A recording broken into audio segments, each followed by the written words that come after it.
Yeah, hi. Yeah, well, now I really need to expose this idiot. Yeah, a liar. Yeah, an alleged respected trainer, a fake. You know, this idiot was basically just built his whole career of training one guy when he was a teenager. Yeah, his name, of course, is Teddy Atlas. One of the biggest liars and scumbags and the fake tough guys you will ever get. Yeah. So let me start about this. So Teddy's from a very rich Jewish background. Yeah. His dad was a very senior doctor. Yeah, good on him. But Teddy was obsessed with being a tough guy. Yeah. And so he lived in this posh part of Staten Island with his dad, and sometimes it's Manhattan, because the thing is about Teddy Atlas, he can't even remember his own lies. Yeah, he starts to say things, then he gets found out, then he changes the lies. We'll get onto that later. You'll see what I'm talking about now, right? Now he claims he was a real bad boy when he was young. Yeah. And, he was sent to Rikers Island for armed robbery. Now, if you know anything about Rikers Island, it's one of the toughest prisons, jails in America, in New York. And it's one of the most well-known, so it's very easy to... I mean, obviously, like, Atlas was just like, yeah, Rikers Island. Yeah, that's where I was. Now, he claimed... Yeah, he got sent to Rikers Island for armed robbery. Yeah. Now, we'll get back to the timing of this, but this would have been when he was a teenager.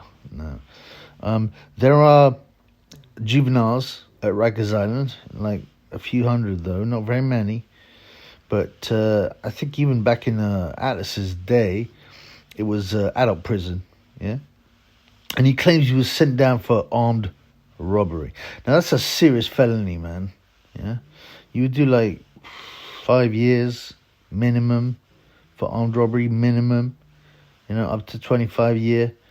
Yeah, and he doesn't obviously talk about details of this because he's lying. Oh, I was involved. This is why I got out so quickly. Now, he's claiming he did this in his teenage years. Now, juveniles are accepted in Rikers Island for the age of 16, 17, but there's hardly any of them. It's mainly an adult prison, and it's a remand prison. That's the other thing. It's not for convicted felons, yeah? So it's when you're waiting, pre-trial prison, yeah? You know what I mean? It's not once you've been convicted, yeah? But obviously, Teddy Atlas just claims this because he's trying... he's trying to push his tough guy reputation. And Rikers Island is the most famous one. So, it's weird because, if you fit in to his life scale, yeah, when he was going to a custom model at 17, so he was nicked for armed robbery in his teens, but it's not possible he could have been sent there before he was 16 anyway, because it's an adult prison that allows some juveniles, yeah. And so this guy Atlas claimed he was involved in serious, like felonies, yeah. But there's no obviously there's no record of this. There's not a single, guy that was nicked with him. There's not a single a wooden screw that was involved with him that remembers him. He has no details of this alleged armed robbery. He's just trying to get tough, man. He's trying to talk himself up, man. He's an idiot, yeah. And so he claims. The other thing he claims is he was, a super amateur. I'm sorry, it's so hard to keep a straight face. An amateur boxer, yeah. And his dad sent him up to Custom Martel's place. Yeah, because he was such a bad boy. He had to go to Custom Martel's place who look after reprobates. Yeah. And he claims, this is Teddy Atlas claims in his book and elsewhere, that he won the Golden Gloves as a lightweight. And he was about to turn pro. Yeah. But unfortunately, he had this dreadful back injury which disabled him from boxing. Now, so let's get this straight. He had a back injury at 9. It was so bad he couldn't go pro. Yeah, but still he was allowed to be a pro trainer. Yeah, he's never had a problem with his back. Holding the pads, training other guys. Getting up in the ring. But apparently, this awful back injury is too much to make him turn pro. He used to say, you can still find old articles on this, that he won the New York Golden Gloves. Now, that's a serious competition, right? Yeah, guys like Mark Breland, even like, what's his name? Kevin Rooney won the Golden Gloves as a youth. But there's no report of this. There's no claim of this. And he started to change things because people looked into it and going, well, there's no record of this, Teddy, that he was in the New York Golden Gloves. And he changed his story. Yeah? And he admitted, oh, no, it wasn't the Golden Gloves. It was the Adirondack Golden Gloves. Now, I don't know if I'm pronouncing it right, but Adirondack is a small area. It's in the mountains of North New York State. There's hardly anyone there. Yeah, I searched on this. Yeah, and there's 0 results for the Adirondack Golden Gloves, and none whatsoever. And you think they would be like, oh, look, yeah, the famous Teddy Atlas used to box for us, but there's not even a competition. Yeah, he's a liar. And some people say he only had 1 or 2 amateur fights and quit. And D'Amato tried to enter him in the New York Golden Gloves as a novice, and Atlas pulled out, claiming a back problem. Now, the funny thing is, like, not only does this competition not exist and there's no proof of it, there are people that say he never had a single amateur fight. His dad, the doctor, Theodore Atlas, sent him up to D'Amato's place because he liked boxing. He paid for it, by the way. Yeah, his dad paid for it to try and get his behavior sorted. Yeah. And then allegedly, and the story changes, right? Alex claims he won the Adirondack Golden Gloves at 135 pounds, but he also claims he won it at 139 pounds, the light welter. And as I said, there's no proof for this. There is 0 proof for this. So what really happened? I mean, there's no photos of him, boxing. There's no record of him boxing, and this is a Golden Gloves champion allegedly. Yeah. What really happened was D'Amato. He was sent up to D'Amato's place. D'Amato saw he was rubbish at boxing, told him to quit. He never had a fight, and he said, "Listen, Teddy, man, you can help me around the gym. You can clean the gym up, and can maybe get into training, right?" And then he's got this other mad story, right? So he's got this big scar dragged down his face, right? Now, his Teddy Atlas's story, is that apparently 4 guys came up to him with his 4 friends, and then he got a jackknife out, and then, as soon as he pulled his jackknife out, all his friends ran away. In fact, if you look in his book, he's like, well, I thought they were my friends, but I realized they weren't because they ran away as soon as this guy got his knife out. And allegedly, fake tough guy Teddy Atlas, stood around and decided to fight these 4 men, one of whom had a razor. Yeah? Now, the funniest things, right? You look at his face; he's got this long scar on his face. Obviously, he was cut. Yeah. But I don't know if you know anyone who's been slashed in a street fight.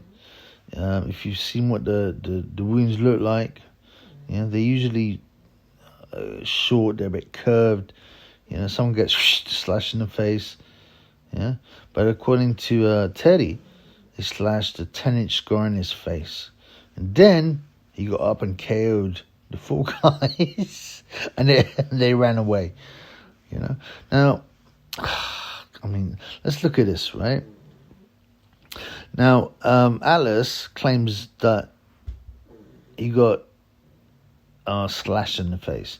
Now, if you look at this is a big scar. It's about 7 inches long, all across the face. Yeah. Now, there's the only way that you could do a scar that big is by holding someone down and slashing their face down. But still, Atlas says, "Oh, I pushed. Oh yeah, I fought these guys. They slashed me, but I knocked them all out. It's impossible to have a scar that long and that perfect, from being attacked in the street."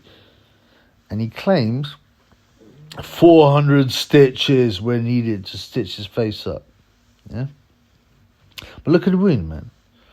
You can see it was left to heal naturally. There's not a single stitch mark. There's not a single. Usually what happens if you get a wound, they'll stitch it up, and the wound's quite straight, and we get all these stitch marks around it. That's not what the scar looks like. It's clearly been left to heal on its own. Yeah, and 400 stitches is what Teddy Atlas claimed. Now, a 10-inch scar, he said it was a 10-inch scar and 400 stitches. Now, a 10-inch scar, it will be about 100, 200 max stitches on the face, especially as there's, very little muscle. It's just skin, really, and bone. So you just stitch it up. And apart from this, right, the face is not 10 inches long. That scar is about 7 inches long, so it'd be 70 stitches at the most. But according to Teddy Atlas, the bad man, the bad boy, from Staten Island, he got 400 stitches, man. 400 stitches would cover like 40 inches of length, if you cut your leg up. And you can see by the width of the scar, it wasn't stitched up. It was left to heal naturally. Yeah. So what does that say? Well, he did it himself. And this is to imagine a 135-pound guy would knock out 4 men. And while his friends ran away, it's just laughable. No one believes that. You'd have to be an idiot. It's another Teddy Atlas lie. And also, he didn't win any Golden Globes. Watch him when he's taking people on the pads. He does this thing where he's like, "Oh, this is what such and such has to do to win. He's got to throw a little left hook." He looks like someone who's never boxed, man. He looks like someone who can't even fake a decent punch. He's a liar. He's never had a single amateur fight, yeah? And another lie. So you get to there's this famous Mike Tyson story. Now, Atlas got his work and got famous from Tyson, saying, "Yeah, I worked from Tyson. Yeah, I worked with Tyson. I made him the man he was." Yeah, and he's got his famous story, which has changed by his own mouth. Yeah, and the Tyson was allegedly harassing some young girl who was his cousin, and Teddy, being a tough guy, Teddy went up to Tyson in the gym. He put a gun to his head, said, "Don't you never, ever touch my cousin, or go near my cousin, or be creepy, or I'll blow your head off," right? And apparently Tyson, he was 15 stone by then anyway. He bottled it, yeah? Instead of just grabbing the gun out of his hand and knocking him out. But apparently he bottled it. And then afterwards, Cus D'Amato said, because he was protective of Tyson, he threw Teddy Atlas out of the camp. Yeah. Now, apart from the fact that sounds a seriously unbelievable scenario, Atlas has claimed in different versions, that he took Tyson, not in the gym, he took Tyson outside, in the Catskill forest or whatnot, and blew a shot right past his head just so Tyson would know he was serious. And Tyson was asked about this. Mike Tyson, he laughed. He was like, "Nah, man, that's just Teddy being Teddy, man," and laughed because he knew he was lying. Yeah, he can't even get his own lies straight. He has more than one version of the events. And talking about Tyson, there was this. So this was when Tyson was 15 and he got thrown out of Camp Atlas. I don't know the real story. probably cussed threw him out because he was just a liability. But what's his name? Teddy Atlas claims in his book, that he was promised to cut off Tyson earnings, and apparently he lost millions because he said, this is no joke, man. He said, I would not sacrifice integrity for money. It's not part of my moral compass. But at this point, Tyson was 15 years old. He wasn't a pro. As if some contract was signed, between Atlas and Tyson when Tyson was 15, man. It's laughable. It's laughable. This guy, Teddy Atlas, has made his whole standing in boxing from lies and repeating how he trained Tyson. All the guys he trained were already established pros and good pros. I love to take them guys on and sit in their corner and say stupid nonsense like, we be fine, man. We be fine, man. And your girl's on the phone and she say, how daddy don't want to be the heavyweight champion. I mean, it's pathetic, man. What a lie. He took good fighters on and, just tried to G them up. And they probably didn't respect him because they knew he was a liar. But for some reason, because of his links and his dad's links, he kept on getting jobs. And then in his book, there's another funny story to do with Donny Lalonde. Donny Lalonde was a light heavyweight champion from Canada. He had a blonde mullet, and he ended up fighting Ray Leonard. He put him over, but he didn't win. It was a big fight at the time, and then later on, like years later, in Teddy Ellis's book, he said, "Oh yeah, I couldn't believe it. I should have got 10% of that purse. So I got my gun and I went over to his house in New York, and I knocked on the door, and Donnie didn't answer, so I stuck around with my gun, and then I rung up, and then his girlfriend answered. I said, is Donnie there? She said, yeah. And I went over, but he wouldn't answer to the door. What a nonsense. Donnie Lalonde's like, what is this guy talking about? Even in his book. Yeah, he doesn't know where my apartment is. It's completely the wrong place. He's a liar. Yeah, and that's all Teddy Atlas is, a fraud, a liar, pretending to be a tough guy.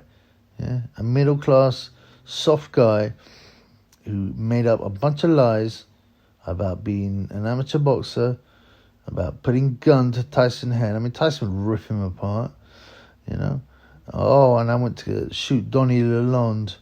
I was in Rikers Island. There's no proof of any of these claims.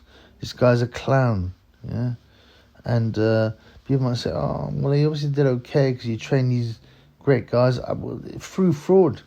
They were already great fighters. They didn't need, Teddy Ellis showing his whack moves and saying stupidness to help them. I've already said that about how a fighter who is experienced does not need a trainer who will, inspire him, who will tell him what to do. They just need a guy who will keep them fit and will help them to fight.